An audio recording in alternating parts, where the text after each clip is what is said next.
I'm gonna teach you how to spot your training partner to get the most out of your growth of every training session. All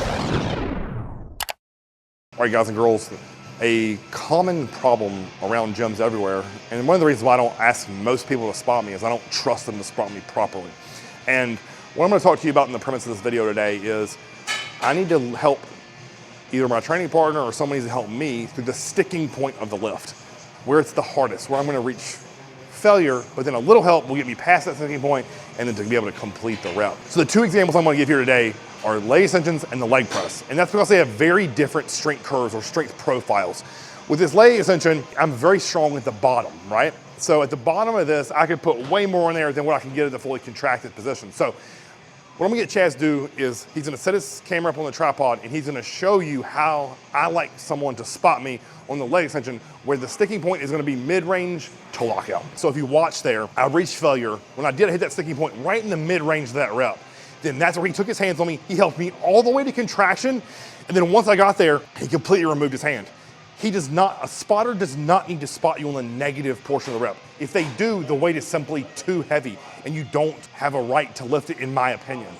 So what you wanna think about here, guys, is he only helped me through the hardest part of the rep. That bottom third to half, I am more than capable of getting by myself. All he did was help me with 3 forced reps there through the mid-range to finish, and then he let me control the entire negative.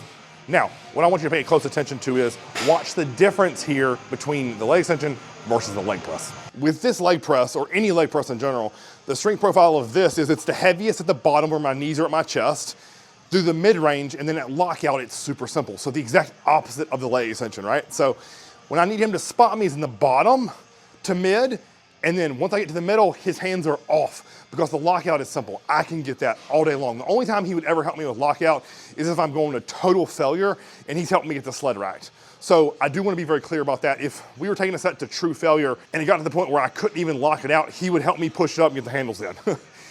That's an extreme set, obviously. And honestly, at that point, I'd probably be pushing on my knees. We're getting everything we can to get that freaking handle racked. But for the most part, when I'm giving good partner-assisted force reps on this leg press, I want to think about him helping out the bottom in the mid-range and not at lockout, because at lockout, that's where I'm going to be the most strongest and can take the most amount of load. So the two different types of spotting, to me, are very rarely ever talked about, because most people, their hands are going to be on the bar on the machine the whole freaking time. That's terrible. Or you have the people who don't know how to keep the weight moving, meaning like, let's say I'm benching or dumbbell pressing, and it's like the weight's just here, here, here, I'm just fighting for my life. No.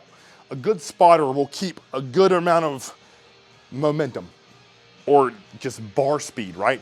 You don't want to be inching weight. This isn't a 1 rep max, this is bodybuilding.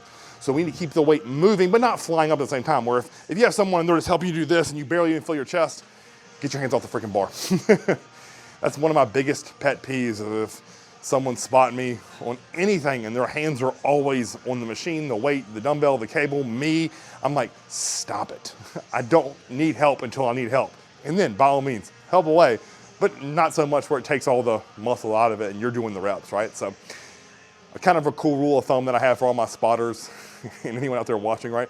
If you're spotting and getting pumped, you're doing too much. And that means you either have the person lifting has too much weight on the bar or you're simply just assisting too much. So hands off the bar until they need it. And then to finally wrap this point up, 2 to 3 additional reps, that's it. No more than 3. If you're helping with more than 3 assisted, to me though, it's just pointless. So it's honestly getting to the point where it's dangerous. So again, 2 to 3 reps, all you need. Use this form, use this technique on spotting people, your friends, your training partners, and then teach your training partners how to spot you properly so they can get the most out of your sessions. So if you like this video, guys, like, share, subscribe. Until next time, Credence TV.